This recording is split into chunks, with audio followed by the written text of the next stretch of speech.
All right, hello everybody. Steve Politi, Brian Fonseca here at Jersey Mike's Arena, 66-63 victory. Dylan Harper had his Ron Harper Jr. moment.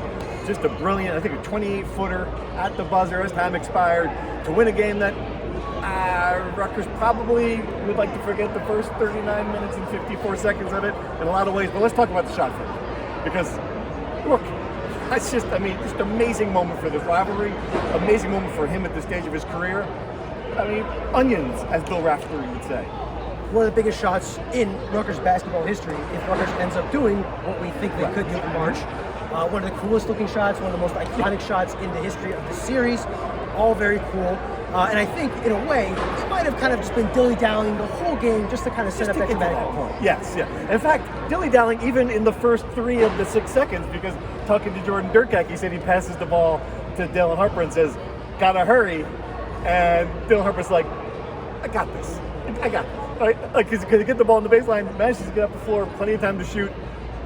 I mean, look, that's it. That's the experience here. That's when you have one of the best players in the country. That's how you win games. No apologies about that.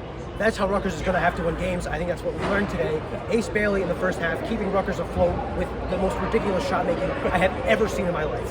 He takes the craziest shots and he makes them at such an incredible degree when he's hot that Rutgers is one of the best teams in the country offensively when he's doing that.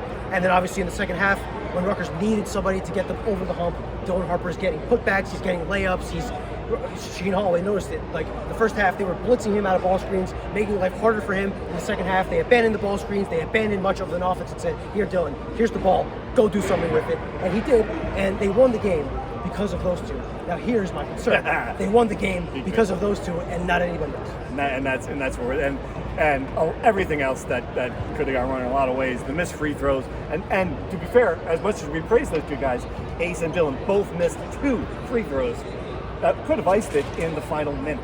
So they weren't perfect from the line either. Ace 1 of 8 from the free throw line. Overall, the team had 50% there. I think of 15 of 28, something like that. 13 of 20. 13 of 20, less than 50%. Just not good, and we come back to it and feel like we'll going to be a broken record. Still looking for the 3 players to surround those guys with. I'm going to give Jordan Durkak one of the slots. If you can tell me who truly has earned the other 2, it's every other game. You think you find it, you don't.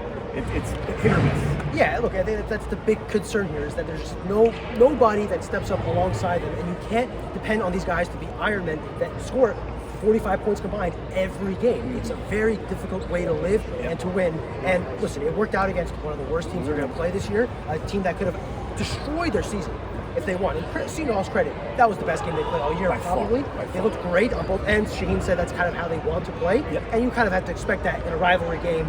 But they need more people to score. They need, again, the offense in the first half was, here, Ace, make a tough shot. The offense in the second half was, here, Dylan, create something, right? And it's just, and then the issue is defensively as well. Significant struggles defending the rim at the center position. There's significant struggles staying in front of your guy at the perimeter.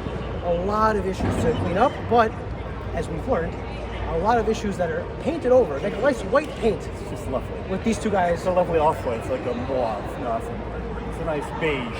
Great. Paint over. Eggshell. Perfect. And again, one thing we have to mention is just what this building sounded like, and that to me is no small part of this. It was awesome. Great college basketball atmosphere. The place was packed. The place was loud. The celebration then was great. Steve Pikel joked, "I want to keep them here to the end," so it was a funny, good one-liner. But I mean, I think that's sort of the experience of this.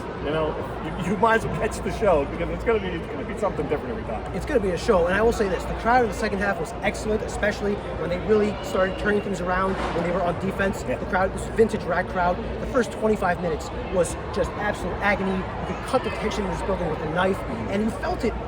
I think even some of the players, it must have seeped into them, especially even at the end when they're missing the free throws. Just everyone is just begging, please don't lose this game. You can't lose this game.